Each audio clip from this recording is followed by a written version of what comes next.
Friends, ये तो बारिश की मौसम है, तो बाहर तो रिमझिम बारिश गिर रही है। और इस बारिश से भी ज़्यादा अट्रैक्टिव अब हो चुका है बॉम्बे स्टॉक एक्सचेंज और नेशनल स्टॉक एक्सचेंज पे जो पैसों की जो बारिश हो रही है ना।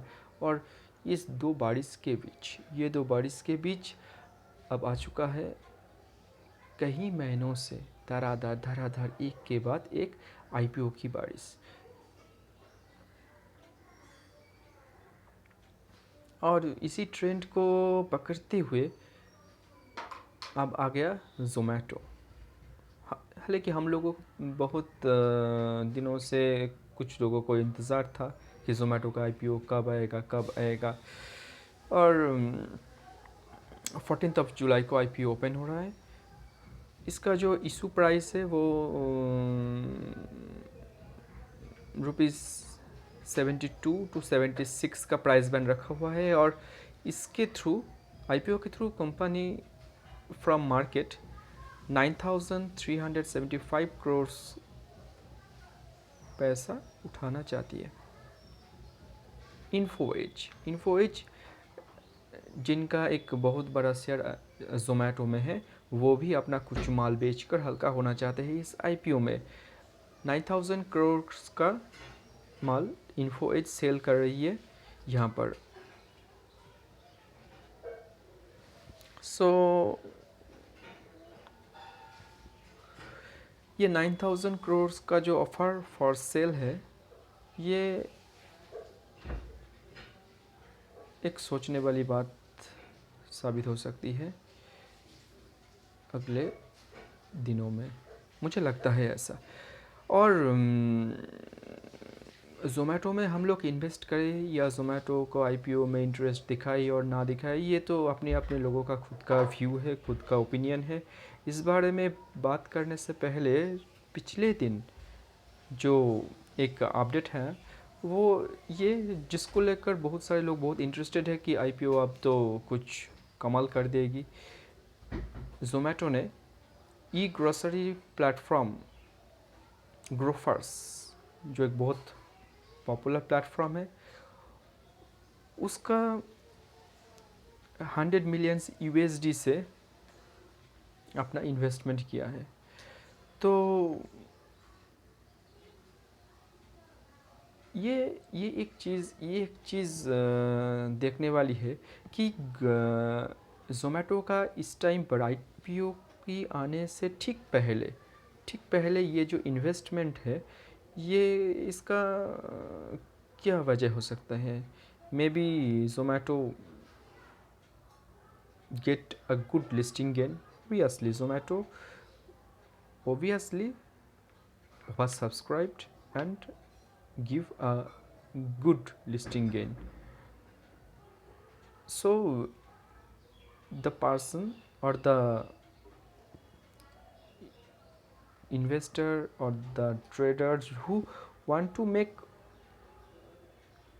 instant listing gain, they obviously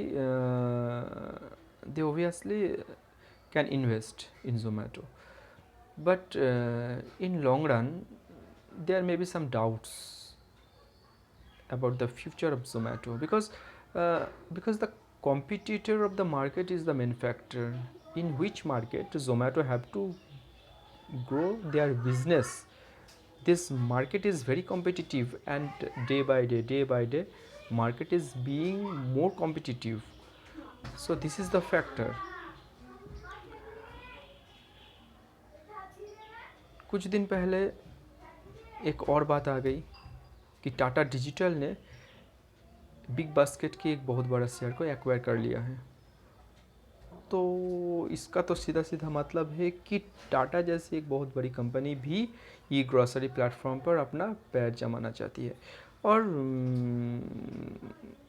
और एक बात जो हमने नोटिस किया कि स्विगी भी ज़ोमैटो की ग्रोथ में एक बहुत बड़ा फैक्टर है, क्योंकि ज़ोमैटो का जो मेनली बिज़नेस का जो पकड़ है वो मेट्रो शहर में, बड़े शहर में है, पर स्विगी अब छोटे छोटे शहरों में, टायर 1 को छोड़कर टायर 2 टायर 3 शहर में भी अपना पैर जमा चुका है। तो स्विगी एक बहुत बड़ा टक्कर दे सकती है ज़ोमैटो को। और इन बातों की मद्देनज़र हमें ये सोचना चाहिए कि ज़ोमैटो का बिज़नेस का जो पकड़ है वो is good, it's okay, but we have to always keep in the mind about the competitor. So in this point of view मुझे लगता है कि ज़ोमैटो एक बहुत अच्छा लिस्टिंग गेन देने वाला आईपीओ हो सकता है, साबित हो सकता है, पर उसका फ्यूचर ग्रोथ पोटेंशियल जो है वो शायद इतना अच्छा ना हो।